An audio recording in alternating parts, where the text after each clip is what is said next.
Throughout the years, Konami's released a myriad of different skills for a variety of different characters.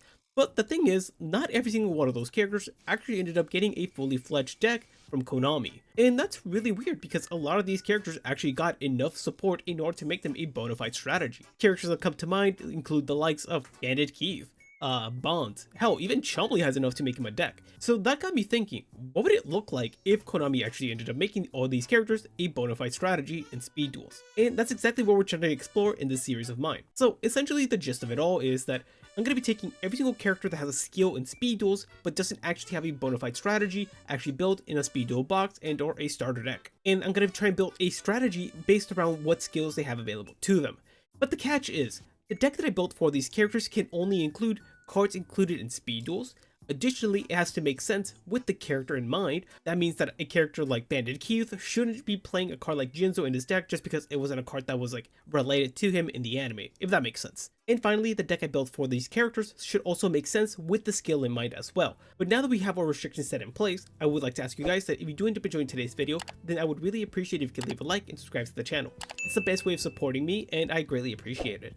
But enough rambling on my side, let's hop on to Dueling Book now. Alright then guys, so we finally have reached the final character in this little series of mine of characters that never truly ended up getting a deck in speed duels. And the last character up is none other than Yubel themselves. And this is a really exciting deck to talk about because surprisingly enough, there was a good amount of stuff to work with for Yubel as a character. And this is exactly what I ended up coming up for them. Yubel back in, I believe, Duels of Shadows, I believe that's a set, if I'm not mistaken, ended up getting the skill Dark Creation, which reads, once per duel, during your main phase, if you control 5 or more dark monsters in your graveyard with different names and control no monsters, you can banish 1 dark monster from your grave to special summon 1 dark monster from your graveyard. And that's a pretty okay skill. It could be better just because given the fact that we already have cards like Premature Burial and a Monster Reborn already in the game, it kind of underwhelms the fact that this skill requires so much in order to do anything with it. But nevertheless, it's okay. Let's go and talk about what exactly I ended up doing for Yubel as a character. What I ended up deciding that would be cool to do for Yubel is building Yubel a Rainbow Dark Dragon deck. And the main reason I say that is because one of the people that Yubel ended up taking over was Jesse. It was Yubel Jesse, which I believe was the thing they were trying to reflect by giving us the skill in that set. Because in that set, we also ended up getting Advanced Dark as a skill, as a field spell. So I believe that's what Konami was trying to go for. Also, another cool thing about Rainbow Dark Dragon is the fact that it only works with dark monsters, meaning that you can play this card in any dark oriented strategy, which is what I ended up doing for Yubel here. In addition to Rainbow Dark Dragon, we also ended up giving Yubel Raviel, Lord of Phantasms, just because it's a dark monster and also works with Fiends, which is the what we ended up orienting the whole strategy around, instead of all the Sacred Beast monsters. And if I'm not mistaken, Raviel was the only Sacred Beast monster that was shown in Yubel's deck when Yubel was dueling against Jaden and Yubel activated like Chain Summon or whatever the name of that card was. Moving on, we also have Dark Ruler Hades. It kind of fits Yubel's character here, and of course Dark Summoning Beast as another fiend monster for Raviel, making it easier to summon. Moving on to the other monsters, we have Zur, Knight of the Dark World, and Braun, Mad King of the Dark World, because they were all subservient to Dark Jaden. So it all still fits in the theming here. We have Giant Orc, Doom Caliber Knight, Mystic Tomato, Witch of the Black Forest, and finally Mad Reloader. Pretty much Giant Orc and Doom Caliber Knight are here kind of just as goons for Yubel.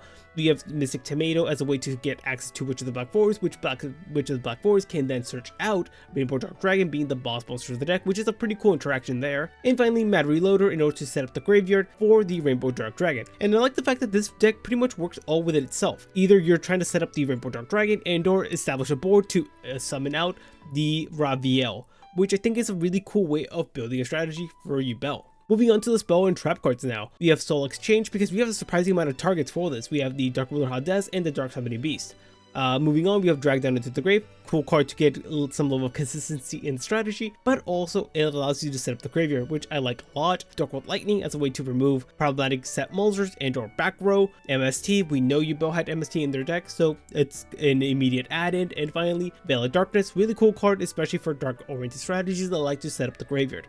So that's a pretty solid spell lineup right there. Moving on to the trap cards, we have Rainbow Life to go ahead and continue highlighting the fact that it's a Jesse-esque Yubel deck. We have memory loss. I kind of think it's a fitting theme, especially for Yubel as a character. We have wall of disruption. We've already talked about this multiple times. It's like the honorary bad guy card.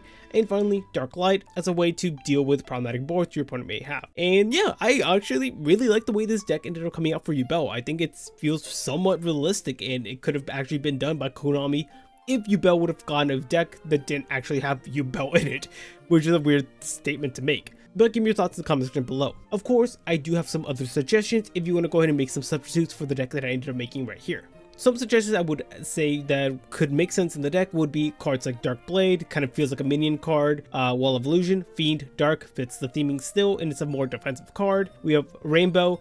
Rainbow is really hard to work with, but I mean, if you wanted to, you could add it in. We have Allure Darkness. The main reason I didn't add this card in is because you kind of need all your dark monsters in the graveyard, and you don't really want to banish them, so that's why we don't have it here. We have Advanced Dark, which only works with Crystal Beast monsters, but I didn't want to go and do that just because it is still Yubel. So I mean, if you want to, you can do that. Eldritch Burial, duh, set up graveyard. Nightmare Wheel, kind of a bad guy card. And finally, Dark Eruption as a way to recover cards like Mad Reloader, Witch, and/or Mystic Tomato. Up to you. But yeah, guys, that's my Yubel deck. Before you do go, I did want to go ahead and ask you guys a quick question. So far in this series, we've done every single character that hasn't gotten an actual deck by Konami. But I did get some suggestions in the comment section from older videos where people have asked that, would I go ahead and revisit older characters, like, as an example, Mako, that ended up getting skills in the booster boxes but never actually got a deck for those skills. And I believe another character people suggested was Pegasus. So if you guys have any suggestions for any characters like those that ended up getting cool skills and or would like me to revisit them to go ahead and remake them a deck that still fits in the SpeedDuel format, let me know and I can definitely work something out with you guys. But with that, guys, I've been your boy Topsy. If you did end up enjoying today's video and would like to support me, then leaving a like and subscribe to the channel is the best way of doing so. But with that being said, have a wonderful rest of your day, and I'll catch you on the next one.